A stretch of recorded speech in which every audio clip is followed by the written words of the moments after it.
Simple বেগুন আলুর এই তরকারিটা যদি না খেয়ে থাকেন তাহলে একবার হলেও কিন্তু বাসায় বানিয়ে নিতে পারেন। আর বাসায় কিন্তু সবারই বেগুন আলু থাকে।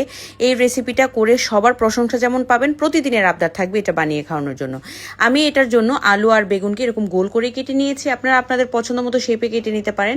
এবার আলুগুলোকে একটু লবণ দিয়ে একেবারে লালচে করে ভেজে নিব, যেন এটা প্রায় 80% সেদ্ধ হয়ে যায়। বেগুনগুলোকেও ভেজে নিব একেবারে লালচে করে, অল্প পরিমাণ হলুদের গুঁড়া, লাল মরিচের গুঁড়া আর কিছুটা লবণ দিয়ে। চুলার হিটটা একেবারে হাইয়ে রেখে কিন্তু বেগুনটা ভাজতে হবে, যেন এরকম লালচে কালার হয় কিন্তু গোলে না। এবার এখানে 3টা রসুনের কোয়া, অল্প পরিমাণ আদা আর কয়েকটা কাঁচামরিচ দিয়ে আমি এরকম থেতো করে নিব। এভাবে থেতো করে দিলে কিন্তু খুব সুন্দর ফ্লেভার আসে। কড়াই অল্প পরিমাণ তেল দিয়ে তেজপাতা, আস্ত জিরা, সেই সাথে 3-4টা এলাচ দিয়ে একটু ভেজে নিয়ে এখানে একেবারে মিহি কুচি করে নেওয়া পেঁয়াজটাকে লালচে করে ভেজে নিব। এবার এর মধ্যে থেতো করা আদা, রসুন আর কাঁচামরিচটা দিয়ে এখানে স্বাদ মতো দিচ্ছি লাল মরিচের গুঁড়া, অল্প পরিমাণ হলুদের গুঁড়া, সেই সাথে গরম মশলার গুঁড়া, একটু ধনিয়ার গুঁড়া, পরিমাণ মতো লবণ।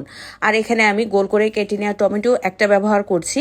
এবার মশলাটাকে ভালো করে কষিয়ে নিয়েছি। ভেজে রাখা আলুটা দিয়ে আরো কিছুক্ষণ সময় কষিয়ে নিয়ে এখানে দিব আমি 2টো ডিম সিদ্ধ।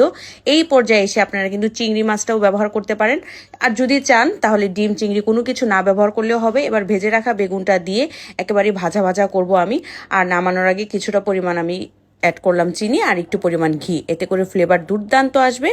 আর এই সবজিটা খেতে এত বেশি দুর্দান্ত লাগে, গরম ভাত কিংবা রুটি, পরোটা সব কিছুর সাথে অনেক ভালো লাগে। রেসিপিটা ভালো লাগে।